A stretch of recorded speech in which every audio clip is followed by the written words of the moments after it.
तुम भगवान का चिंतन भूल रहे हो। देखिए ध्रुव जैसे लोगों को भी उपदेश की जरूरत पड़ती है। जो व्यक्ति सत्संग करता रहेगा उसका मार्ग कभी नहीं भटकेगा, ये गारंटी है। और जरा आप सत्संग छोड़ दीजिए भाई, सिंपल है।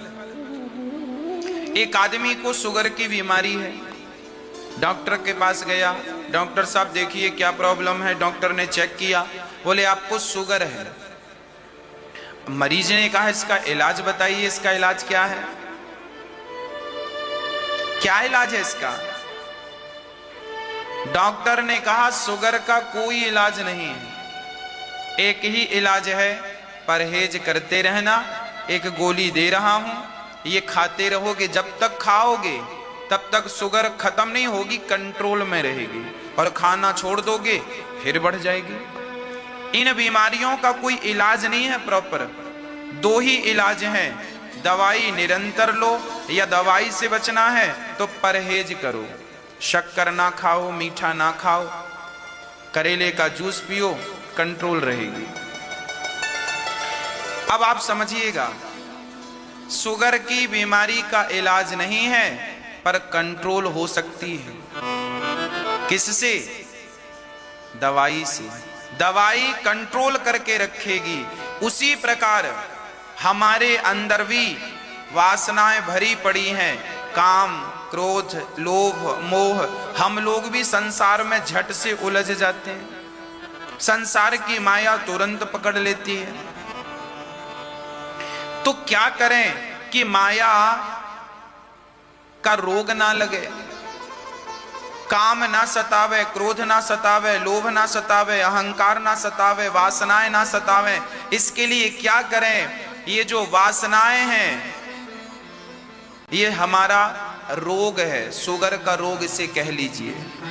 इसका आप क्रोध को कभी जीत नहीं सकते, क्रोध का कोई इलाज नहीं। आप काम वासना को जीत नहीं सकते, काम वासना का कोई इलाज नहीं है। आप अहंकार को जीत नहीं सकते, अहंकार का कोई इलाज नहीं है। आप लोभ को जीत नहीं सकते, लोभ का कोई इलाज नहीं है। फिर कैसे इन पर विजय प्राप्त की जाए? बोले सत्संग की गोलियां लेते रहोगे तो ये बीमारी आप पे कंट्रोल में रहेंगी, आपको परेशान नहीं करेंगी, आपका जीवन आनंद से गुजर जाएगा। शुगर है पर दवाई लेते रहना, कंट्रोल रहेगी। उसी प्रकार आप सत्संग की दवाई, सत्संग करते रहना, नित्य सत्संग करना, तो आपका क्रोध भी कंट्रोल रहेगा, लोभ भी कंट्रोल रहेगा, अहंकार भी कंट्रोल रहेगा और दुर्वासनाएं भी कंट्रोल में रहेंगी। कब? जब निरंतर सत्संग करेंगे, बिना नागा, अर्थात एक भी दिन छोड़ना नहीं है, सत्संग निरंतर करना। जब आप सुनने की आदत बना लेंगे, आप ये सोचिए कि हमें रोज कथा सुननी है, हमें रोज कथा थोड़ा सा पढ़ा करो, अध्ययन किया करो। घर में रामायण है आपके घर में, रामायण पढ़ा करो, गीता है, गीता पढ़ा करो, भागवत जी हैं, भागवत जी पढ़ा करो, सब पढ़ा करो। थोड़ा सा पढ़ा करो स्वाध्याय, और थोड़ा सा, कम से कम थोड़ा ही सही, सत्संग जरूर किया करो रोज।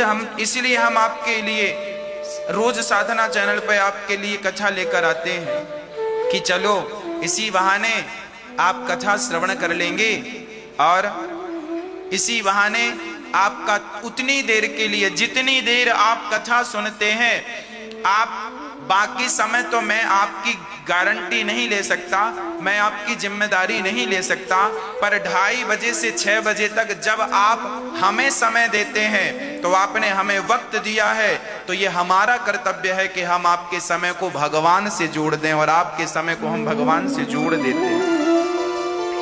2:30 से 6 बजे तक आप इतनी देर के लिए सब कुछ भूल जाते हैं और भगवान में खो जाते हैं, डूब जाते हैं। यही तो भगवान से जुड़ना है। याद रखिएगा, सुनने का अभ्यास कभी ना छोड़िएगा, निरंतर भगवान की कथाओं को श्रवण करते रहिएगा, सुनते रहिएगा। सुनने से क्या होता है? अरे राजा परीक्षित ने भागवत सुनी ही तो थी, तो सुनी तो क्या हुआ?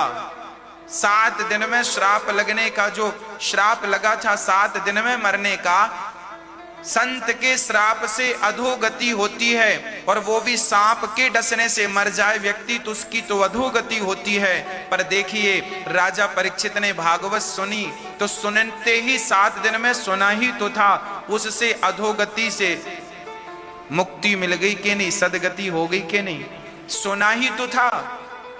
मैं जंगल में जाकर तपस्या तो नहीं कर सकता पर कथा तो सुन सकता हूं, ये भी तो भक्ति है। धुंधकारी ने क्या किया, जब गोकर्ण जी ने भागवत सुनाई तो धुंधकारी ने क्या किया, सुना ही तो था। सुनने मात्र से प्रेत योनि से छुटकारा मिल गया कि नहीं। मैं आपको कह सकता हूं कि मेरे भारत देश में लाखों लोग ऐसे हैं जिन लाखों लोगों की शराब इस दास ने कथा के माध्यम से छुड़वाई है। लाखों लोग मेरे अपने जीवन काल में, जब से दास ने भगवान के चरणों का आश्रय लिया तब से लेके आज तक की बात कर रहा हूं, लाखों लोगों ने शराब छोड़ दी। क्या अर्थ निकला, देखिए ये सुनने का ही तो प्रभाव है। लाखों बहुओं ने और लाखों सासों ने आपस का झगड़ा छोड़ दिया, ये सुनने का ही तो फल था। लाखों लोग अपने जीवन को आनंद से जीने लग गए। लाखों लोग ऐसे हैं जो डिप्रेशन से बाहर आ गए, ये सुनने का ही तो प्रभाव है। तो सुनने का भी बड़ा प्रभाव है, इसीलिए आप निरंतर भगवान की कथाओं को श्रवण कीजिए, श्रवण कीजिए। ध्रुव जी महाराज ने जब अपने दादाजी से उपदेश सुना, ध्रुव जी को वैराग्य हो गया और मृत्यु के सिर पे पांव रख के विमान पर चढ़ के, भजन का प्रभाव देखिए, विमान पर चढ़ के ध्रुव जी ध्रुव लोक में चले गए अपनी मां को संग लेकर। आज भी ध्रुव तारा बन के चमक रहे हैं। बोलिए भक्त वत्सल भगवान की जय, जय जय श्री राधे श्याम। श्री मैया जी बहुत ध्यान से सुनिएगा। श्री सुखदेव भगवान कहते हैं, राजन सुनो, मनु जी महाराज के एक बेटे और 3 बेटियों की चर्चा हमने आपको सुनाई। अब एक बेटे की चर्चा और सुनाता हूं। मनु जी महाराज के वंश में जो प्रियव्रत और उत्तानपाद पुत्र हुए हैं, उत्तानपाद की कथा सुनी, प्रियव्रत की सुनिए। राजा परीक्षित ने कहा प्रियव्रत जी तो सन्यासी थे, उन्होंने गृहस्थी कब बसाई? तब ब्रह्मा जी के कहने से उन्होंने बसाई। प्रियव्रतो भागवत आत्मा रामः कथम मुने ग्रहे रमत यन्मूलः कर्म बंधा पराभवः। श्री प्रियव्रत जी आत्माराम आप्तकाम पूर्ण काम थे। उन्होंने विश्वकर्मा की पुत्री वरहिस्मती से विवाह किया। इनके पुत्र हुए हैं आग्नेत्र, फिर इनके नाभि से अंग। इन्हीं से ऋषभदेव भगवान का प्राकट्य हुआ। ऋषभदेव भगवान के 24 अवतारों में एक अवतार हैं। ऋषभदेव भगवान का जब जन्म हुआ और जब इनका समय, इनके 100 बच्चे हुए ऋषभदेव जी के। सबसे बड़े का नाम था भरत। ऋषभदेव जी सब कुछ छोड़कर जंगल में अवधूत बन के रहने लगे, कपड़े भी नहीं पहनते, प्रेम पूर्वक भगवान का चिंतन करते हैं और जंगल में ही अपना शरीर आपने त्याग दिया। ऋषभदेव जी अपने 100 बच्चों को बिठाते हैं और उपदेश करते हैं। देखिए एक पिता का कर्तव्य है कि वो अपने पुत्रों को समय रहकर ज्ञान की, संस्कार की रस्सी में बांध दे। खुला हुआ सांड केवल नुकसान करता है। आजाद बच्चा, चाहे आजाद आपकी बेटी हो, चाहे आजाद आपका बेटा हो, ये दोनों ही आपके लिए और समाज के लिए नुकसानदायक है। इसीलिए आजादी नहीं, संस्कार की बेड़ियां जरूरी हैं। संस्कार का बंधन जरूरी है। यदि मैं संस्कार की बेड़ियों से ना बंधा होता तो क्या आपके बीच में होता? किसी गली मोहल्ले में बैठकर शराब पी रहा होता, सिगरेट पी रहा होता, क्योंकि कुसंग तो हर जगह है। यदि मुझे कुसंग से कोई रोकता है तो मेरे अंदर के संस्कार ही तो रोकते हैं। इसलिए समय रहते अपने बच्चों को संस्कार दे देना कि कल को उनके रास्ते पर कुसंग आ भी गया तो कुसंग पर सत्संग हावी हो, सत्संग पर कुसंग हावी ना हो जाए। हाँ, इसलिए आपसे मेरी बार बार प्रार्थना है, बच्चों को आजाद ना छोड़िए। बेटी हो बेटा हो, मैं बता दूं, आजाद खुला मत छोड़िए किसी को। सबको संस्कार की, स्त्री भी संस्कार की बेड़ियों में अपने आप को बांध के रखे और पुरुष भी संस्कार की बेड़ियों में अपने आप को बांध के रखे। अरे हमारे संस्कार ही तो हमारी पहचान है। संस्कार नहीं है हमारे भीतर। आजकल बच्चों को बोलने के संस्कार नहीं दिए माँ बाप ने। कैसे बोला जाता है, अपने से बड़ों से कैसे बात की जाती है, तू तड़ाक करके तो बात करते हैं, रे और बे शब्दों का प्रयोग करते हैं। क्या यही संस्कार हैं? आज श्री ऋषभदेव जी अपने बच्चों को बिठाए और देखो बिठाकर सारी बातें समझा रहे हैं, कैसा व्यवहार होना चाहिए हमारा। आप अपने बच्चों को समझाओ कि उनका व्यवहार कैसा हो, अपने से बड़ों से कैसी बातें करनी चाहिए, अपने से बड़ों के सामने सदा मर्यादित बात करनी चाहिए, अमर्यादित बात ना हो। शब्दों में बड़ी जान होती है। इन्हीं से आरती अरदास और अजान होती है। यही वो समुद्र के मोती हैं जिससे इंसान की इंसान से पहचान होती है। शब्दों में बड़ी जान होती है। अरे शब्दों में जान ना होती तो कई बार हम कथा सुनाते हैं और कथा सुनाते सुनाते आप कथा सुनते सुनते आप लोगों की आंखों से आंसू गिरने लगते हैं। आपके हृदय तक ये कथा पहुंचती है, तब तो आपके हृदय को पिघलाकर पानी बनाकर आंखों से टपकाती है। यदि शब्दों में ताकत ना होती तो शब्दों को सुनकर किसी की आंखों में आंसू क्यों आते? शब्दों में ताकत ना होती तो भटकता हुआ मन किसी का शांत कैसे होता? शब्दों में बड़ी ताकत होती है। इसलिए कहा करता हूं, आप अपने बच्चों को यह जरूर सिखाया करिए कि बेटा कैसे बोलना है अपने से बड़ों को, क्या बोलना है क्या नहीं बोलना। संस्कार दे दोगे तो सदा सदा के लिए सुखी हो जाओगे, सदा के लिए। संस्कार जरूरी है।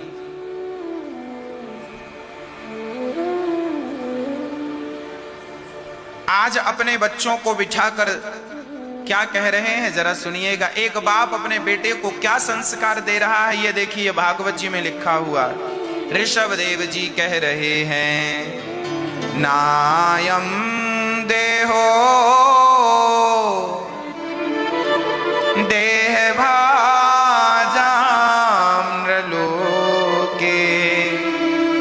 कष्टान कामान नरहते बिडभुजाम। ये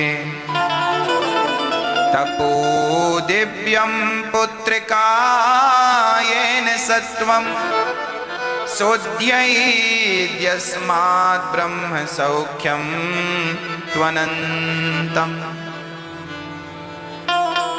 सुनो, ऋषभदेव जी अपने बच्चों से कह रहे हैं, नायम देहो देह भाजाम नरलोके। ये शरीर जो हमारा है, ये शरीर हमें क्यों मिला है? कभी इस क्यों का उत्तर प्राप्त करने की कोशिश करना। क्या ये हमारा शरीर खाने के लिए मिला है, सोने के लिए मिला है, भोग भोगने बच्चा पैदा करने के लिए मिला है? ये तीन काम तो सब लोग करते हैं। पशु पक्षी की योनि में भी कुत्ता बिल्ली भी खाते हैं, कुत्ता बिल्ली भी सोते हैं और वो भी बच्चे पैदा करते हैं। और यही काम यदि आप भी करते रहे तो फिर पशु पक्षियों में और इंसानों में भेद ही क्या रहेगा, अंतर ही क्या रहेगा। इसलिए ये समझना अति आवश्यक है कि हमारा ये जीवन, हमारा ये शरीर भला हमें क्यों प्राप्त हुआ है। इसके पीछे उद्देश्य क्या है? सच्ची बताऊं, भगवान ने ये जो शरीर हमें दिया है, इस शरीर को केवल इसलिए दिया है कि साधन धाम मोक्ष कर द्वारा ये शरीर मोक्ष का दरवाजा है। इस शरीर से ही मोक्ष के दरवाजे को पार किया जा सकता है, अर्थात मोक्ष की प्राप्ति की जा सकती है। नहीं तो 84 लाख दरवाजे हैं, 84 लाख जो योनियां हैं, एक्चुअली ये 84 लाख दरवाजे हैं। पर 84 लाख दरवाजे से, अर्थात 84 लाख योनियों से तुम भगवान को नहीं पा सकते। यदि पाने की ताकत है उस परमात्मा को, तो केवल इस मनुष्य के शरीर से है। और इस तन को पाकर भी कोई भगवान को ना पाए, तो बताओ उसके जैसा अभागा कौन होगा? सुना हूं उमाते लोग अभागी, हरि तज विषय होहि अनुरागी। जो भगवान को भूलकर विषयों की ओर लगे हैं, ये अभागी नहीं तो और क्या है? इन्हीं को तो अभागा कहते हैं। इसलिए अभागी मत बनना, सदा भगवान का चिंतन करना, पल भर के लिए भगवान को विसारना मत। ऐसा ऋषभदेव जी अपने बच्चों से कह रहे हैं। ये कहकर ऋषभदेव जी गए। पिता के उपदेश का बच्चों पर इतना प्रभाव पड़ा, 9 बच्चे योगी हो गए, सब छोड़कर भगवत चिंतन, बड़े विद्वान हो गए। और बड़े सबसे भरत जी, वो राजा बने, बड़ी ईमानदारी से प्रजा का पालन किया और अंत में सबका त्याग करके, पत्नी का, पुत्र का, पैसों का, अपने बच्चों को राजा बनाकर और सारा सुख छोड़कर घर से निकल गए। आज किसी के घर में सारी सुख सुविधाएं होती हैं ना, तो वो व्यक्ति घर छोड़ के जाने की सोचता भी नहीं है। जबकि आपने सुना हो कि दशरथ जी यही सोच रहे थे कि मेरे कान के बाल पक गए हैं, राम को राजा बनाऊं और जंगल में जाके तपस्या करके आत्म कल्याण करूं। पहले के राजा महाराजा भी ये सोचते थे कि बच्चों को राजा बनाऊं, योग बेटा हो जाए, राज्य देकर मैं भजन करूं, अपना कल्याण कर लूं। अपना कल्याण करना है तो केवल भजन ही एक साधन है, दूसरा कोई साधन नहीं। इसलिए घर से निकलकर जंगल क्यों जाया जाता है? घर से दूर। हम ये नहीं कहते कि आप जंगल जाओ, आज तो वन विभाग ने सब जगह अपना पांव पसार रखा है, तो आप तो जंगलों में जा नहीं सकते। कोई जंगल ऐसा नहीं है जहां आप जाएं, वन विभाग के लोग पकड़ के बाहर कर देंगे, चलो क्या कर रहे हो। तो आप वन विभाग के लोगों के कारण जंगल तो नहीं जा सकते, पर आप तीर्थ यात्रा कर सकते हैं। पहले के लोग बच्चों को राजा बनाकर घर से निकल जाते थे, इसके पीछे भी बहुत बड़ा साइंटिफिक रीजन होता था।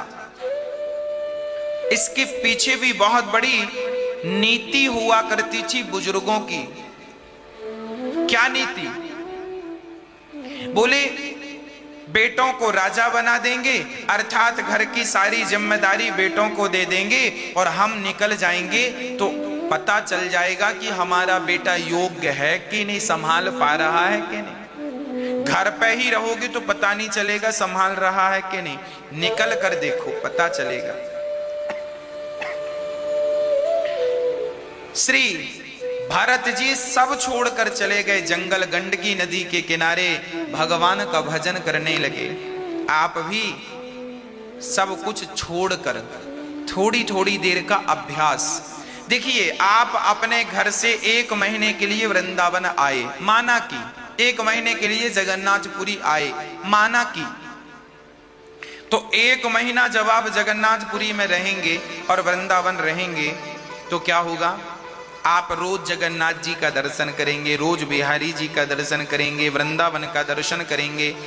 आप रोज भगवान का दर्शन करेंगे, कानों में राधा नाम, कृष्ण नाम पड़ेगा, और धीरे धीरे क्या होगा? आप अपने बच्चों से दूर हो जाएंगे।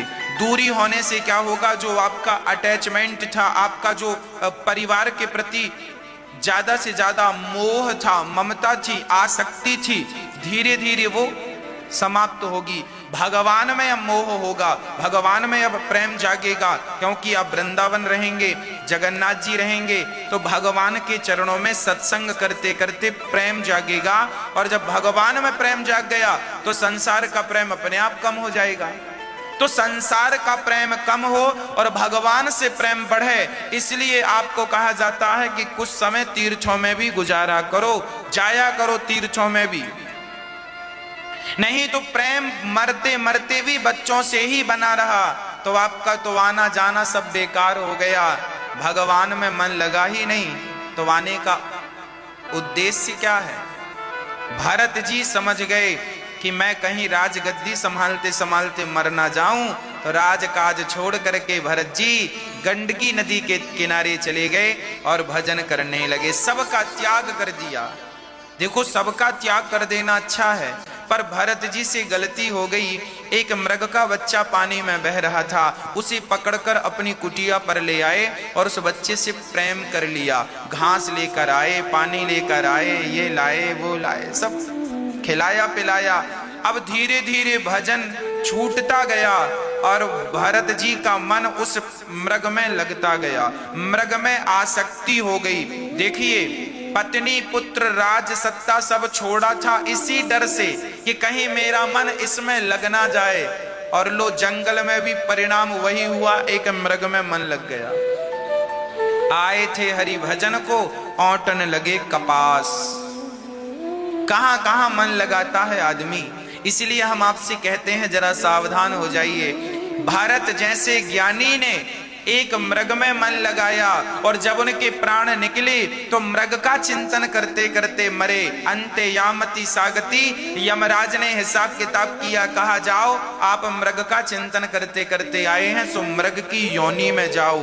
भारत जैसे ज्ञानी को मृग की योनि में आना पड़ा। क्यों? क्योंकि आखिरी समय चिंतन मृग का हुआ, और घर छोड़े किस लिए थे कि चिंतन भगवान का हो, पर लो जंगल में भी चिंतन मृग में हो गया। इसलिए कहते हैं संसार का कचरा कम से कम ही रखो। ये सब संसार कचरा ही तो है। परिवार, गृहस्थी, मेरा मेरी सब कचरा है। इस कचरे से अपने आप को दूर रखो और केवल भगवान भगवान भगवान तुम्हारे हैं बस। लो, एक सज्जन हमसे बोले, महाराज जी पत्नी भी हमारी है और भगवान भी हमारे हैं, बेटा भी हमारा है और भगवान भी हमारे हैं। अच्छा बताओ, ये सेंटेंस सही है कि गलत है? फिर सही क्या है? परिवार भी हमारा है और भगवान भी हमारे हैं, इसमें गलत क्या है बताओ, और सही क्या है ये भी बताओ। परिवार भी हमारा है, यहां पर परिवार भी हमारा है और भगवान भी हमारे हैं। यहां एक चीज गलत है, भगवान भी हमारे हैं ये गलत है। अच्छा, ये क्या गलत है? भगवान भी हमारे हैं ये गलत है। सही कैसे लिखेंगे?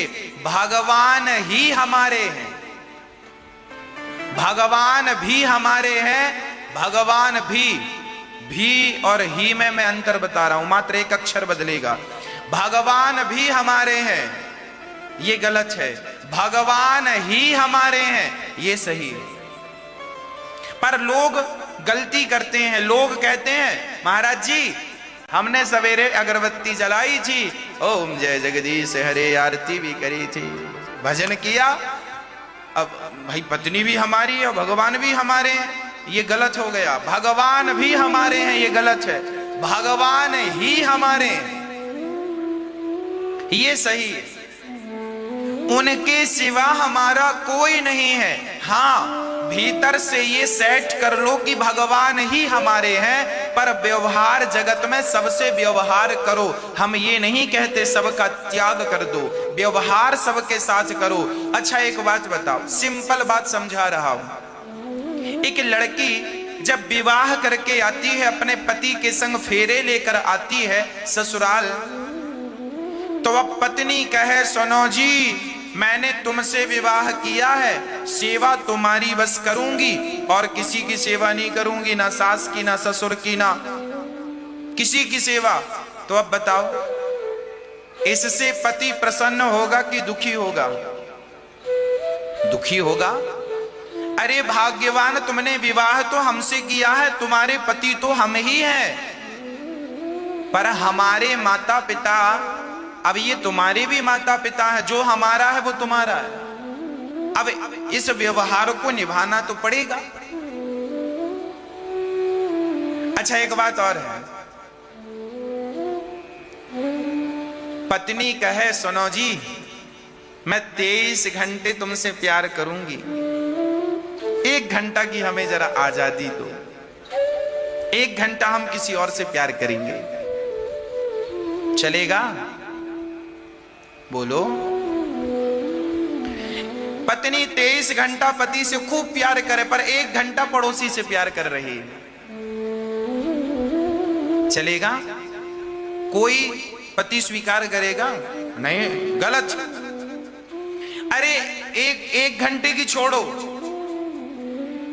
50 साल तक पत्नी अपने पति से प्यार करे, 50 साल तक पत्नी अपने पति से बहुत प्यार करे, और 25 मिनट के लिए पड़ोसी से प्यार करने लग जाए और पति देख ले, तो 50 साल का सब कुछ खत्म हो जाएगा कि नहीं? तुरंत। हाँ या ना? हम केवल समझाने के लिए आपको ये सब बता रहे हैं, आपको हम जो समझाना चाहते हैं उसके लिए आप इसको समझिए। 50 साल तक पत्नी अपने पति से बेहद प्यार करे और 25 मिनट के लिए कहे कि मैं पड़ोसी से प्यार करूं, और प्यार करते समय पति पकड़ ले, तो बताओ 25 साल उसकी सेवा, उसका समर्पण सब बेकार हो गया कि नहीं? बस मेरी मां, आप लोग भी कहते हैं भगवान जी हम 1 घंटा आपकी पूजा करेंगे, 1 घंटा आपसे प्यार kरेंगे, बाकी फिर अपनी पत्नी से, अपने पुत्र से, अपना परिवार, अपनी दुकान, अपने मकान। अब लोग तो जब संसार का रिश्ता, पति पत्नी का रिश्ता नहीं चल सकता ऐसे में कि तुम कुछ समय हमसे प्यार करो, कुछ समय किसी से, जब संसार का तुच्छ सा पति पत्नी का रिश्ता नहीं चलेगा ऐसा, तो भक्त और भगवान का भक्ति का रिश्ता कैसे चलेगा ऐसा? इसलिए पत्नी है हमारी, तो पत्नी 24 घंटे पत्नी है और 12 महीने पत्नी है, और जीवन की आखिरी सांस तक वो पत्नी ही है, हमारी ही है, वो हमारी ही है और किसी की नहीं है। उसी प्रकार भगवान ये चाहते हैं कि भक्त मुझे अपना ले, और भक्त ये कह दे कि 24 घंटे के लिए भगवान मेरे हैं, 12 महीने के लिए मेरे हैं, और जब तक सांस है तब तक कृष्ण मेरे हैं, और तब तक मैं उनकी पूजा करूंगा, जब तक सांस है। भाई पति परदेश चला जाए तो भी पत्नी उसी की पत्नी होती है ना। उसी तरह तुम काम करो, हम ये नहीं कहते कि संसार का सारा काम छोड़ के बैठ जाओ और तुम माला ही जपने लगो ना। सारा काम करो, सब कुछ करो, जैसे पति सब कुछ करता है, पर सब कुछ करता हुआ पत्नी सब कुछ करती है, बर्तन से लेके, झाड़ू से लेके, ऑफिस से लेके सारा काम निपटाती है, पर सब करते हुए ये बिल्कुल विचार रखती है कि मैं फलाने की पत्नी हूं। उसी तरह आप सब कुछ करते हुए ये विचार रखो कि मैं भगवान का हूं। जैसे स्त्री ये विचार रखती है कि मैं अपने पति की हूं, मैं अपने पति की हूं, उसी तरह आप सब कीजिए, दुकान चलाइए, बिजनेस कीजिए, व्यापार कीजिए, पैसा कमाइए, पर थिंकिंग यही हो, अंदर से विचार यही हो, भाव यही हो कि मैं भगवान का हूं। जैसे पत्नी सदा के लिए पति की हो गई, उसी तरह तुम भी सदा के लिए भगवान के हो जाओ। सिंपल ये बात है, सदा के लिए भगवान का हो जाना ही यही भक्ति है और यही समर्पण है। पर राजा भरत सारा परिवार छोड़कर आए, जंगल में आए कि भगवान का भजन करेंगे। अब भजन करने लगे, तब एक मृग में प्रेम हो गया, और मृग में प्रेम होने से क्या हुआ, जैसे एक स्त्री जीवन भर पति से प्रेम करे पर आखिरी पलों में किसी पर पुरुष से प्रेम करने लग जाए, तो उसका जीवन भर का पातिव्रत व्रत नष्ट हो गया कि नहीं। उसी तरह आपने जीवन भर भगवान का भजन किया, पर आखिरी समय किसी और का भजन कर लिया, अर्थात किसी और का चिंतन कर लिया, तो सारा सब कुछ नष्ट हो गया। इसलिए अभ्यास करो कि प्रभु शुरू से लेके अंत तक मेरी जिह्वा पर केवल कृष्ण नाम है, केवल राम नाम है, केवल नारायण है, केवल आप ही मेरे हैं, मेरा और कोई नहीं। शुरू से लेके अंत तक मेरे आप ही हैं, फर्स्ट एंड लास्ट। कौन? केवल कृष्ण, केवल मेरे राम, वही मेरे फर्स्ट, वही मेरा पहला प्यार है, वही मेरा आखिरी प्यार है। बस यही तो भक्ति है। इससे ज्यादा बड़ी व्याख्या भक्ति की और हो नहीं सकती। आंख खुली तो भगवान के नाम से शुरू। तुलसीदास जी का जन्म हुआ, तुलसीदास जी का जन्म हुआ तो तुलसीदास जी जन्म लेते ही मुंह से बोले राम। क्या बोले? राम। इसलिए नाम पड़ गया राम बोला। तुलसीदास जी का जन्म हुआ और जन्म लेते ही राम बोले। देखिए, उनकी शुरुआत राम नाम से हुई और सारा जीवन राम नाम में गुजर गया और आखिरी समय भगवान का ही नाम था। कहीं से कहीं तक उनकी भक्ति टूटी नहीं, छूटी नहीं। बस हम आपसे यही निवेदन करते हैं कि आपकी भी भक्ति ना टूटे, आपका भी प्रेम ना छूटे। कहीं से कहीं तक आप तो केवल भगवत चिंतन में ऐसे डूबो, ऐसी पत्नी बनना भगवान की कि कभी अपने जैसे पतिव्रता नारी कभी अपने पति को छोड़कर पर पुरुष का चिंतन नहीं करती, उसी प्रकार ऐसे भक्त बनना कि बस मेरे नारायण है, मेरे तो लक्ष्मी नारायण है, मेरे तो केवल कृष्ण है, बस इसके सिवा कुछ नहीं। मैं तीनों का नाम इसलिए लेता हूं, नारायण, सीताराम और राधे श्याम, मैं इसलिए लेता हूं कि आपको ये कंफ्यूजन ना हो। ये तीनों एक हैं। चाहे राम राम कहो, चाहे कृष्ण कृष्ण कहो, चाहे नारायण नारायण कहो, तीनों का अर्थ एक है। तीनों एक ही अनेक रूप में आए हैं। तो आप कुछ भी कह सकते हैं। मीराबाई कृष्ण की दीवानी थी, पर मीराबाई भी पायो जी मैंने राम रतन धन पायो, राम नाम गाया है कि नहीं? मतलब राम और कृष्ण में कोई भेद नहीं है। कभी हमें सपने में भी भेद नहीं करना चाहिए, केवल भगवान से प्रेम करना। हाँ जी, मेरे वही नारायण कृष्ण बने हैं और मेरे वही नारायण राम बने हैं। एक आंख मेरी राम की है और एक आंख मेरी कृष्ण की है। कोई कहे महाराज जी राम और कृष्ण में बड़ा कौन है, राम बड़े कि कृष्ण? तो आपसे मेरा प्रश्न है, आपकी दो आंखों में श्रेष्ठ आंख कौन सी है? आपकी दोनों आंखों में कौन सी आंख ज्यादा अच्छी है आपकी, बताइए। क्या अंतर है? क्या आपकी एक आंख ज्यादा अच्छी है और एक बुरी है तो बुरी वाली को निकलवा दें? हाँ,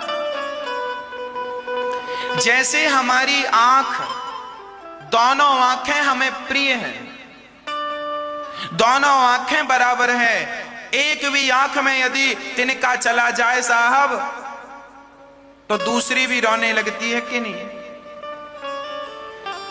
एक आंख में कोई प्रॉब्लम हो जाए, ये रोएगी ना तो ये भी रोने लग जाएगी। हमारी तो दोनों आंखें हमें प्रिय है और सच कहें तो हमारी एक आंख राम है और एक आंख कृष्ण है। हमारी तो दोनों आंखों की पुतलियों में एक में हमने राम को बिठा रखा है, एक में हमने कृष्ण को बिठा रखा है।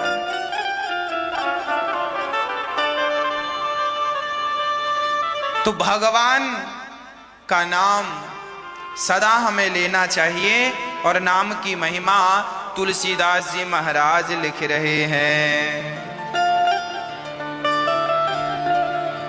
तुलसी जाके मुखन ते धोखे हूं निकस राम, ताके पग के पग तरे मोरे तन को चाम। तुलसीदास जी ने इतनी बढ़िया, आज तक ऐसी बात किसी ने नहीं कही जैसी बात गोस्वामी तुलसीदास जी लिख रहे हैं। आप सुनेंगे तो शायद पहले भी हमने एक बार सुनाया था, आज फिर यही बात दोहरा रहे हैं। तुलसीदास जी कहते हैं, सुनो, जिसके मुख से एक बार राम निकल जाए, धोखे से जान करना, आप धोखे से राम नाम बोल दें, जिसके मुख से एक बार धोखे से राम का नाम निकल जाए, तुलसीदास जी कहते हैं कि जब मैं मर जाऊं तो मेरे शरीर को चिता पे जला मत देना। तो किसी ने कहा, तुलसीदास जी क्या कह रहे हो? अरे हमारी सनातन परंपरा में तो जलाने का ही विधान है, जलाया जाता है मुर्दे को। तुलसीदास जी ने कहा, मेरे शरीर को मत जलाना। तो क्या करेंगे? तो गाड़ दें जमीन में। बोले ना, गाड़ना भी मत, ना तो मेरे शरीर को जलाना, ना तो मेरे शरीर को गाड़ना। तो क्या जंगल में फेंक दें तुम्हारे शरीर को? बोले ना, जंगल में भी मत फेंकना। अरे जंगल में मत फेंको, गाड़ो मत जमीन में, चिता में मत रखो, तो तुम्हारे शरीर का करेंगे क्या मरने के बाद? तुलसीदास जी कहते हैं, जब मैं मर जाऊं तो मेरे शरीर की चमड़ी उतार लेना और उनके पांव का जूता बनाकर पहना देना उनको, जिनके मुख से धोखे से भी एक बार राम का नाम निकल गया हो, उनके पांव का मैं जूता बनना चाहूंगा। ये शरीर, ये चमड़ी उनके पांव के जूते में लगा देना, जिनके मुख से धोखे से भी राम का नाम निकल गया हो। ये तुलसीदास जी के शब्द हैं। राम नाम की आप महिमा नहीं जानते, कृष्ण नाम की महिमा नहीं जानते, नारायण नाम की महिमा नहीं जानते। मत जानो तुम कुछ भी, पर तुम राम राम बोलना सीख लो, कभी तुम्हें समझ में आ जाएगा कि क्या महिमा है इसकी। इसीलिए संत जन कहते हैं, कलयुग केवल नाम आधारा, सुमरि सुमरि नर उतरहि पारा। अजामिल जैसा पापी भी नाम के बल पे तर गया, और ये भरत जी महाराज नाम जप रहे हैं, नारायण नारायण नारायण। प्रहलाद जी ने नाम के बल पे पाया, ध्रुव जी ने नाम के बल पे पाया, मीरा जी ने नाम के बल पे पाया, नरसिंह जी ने नाम के बल पे पाया, तुकाराम जी ने नाम के बल पर पाया।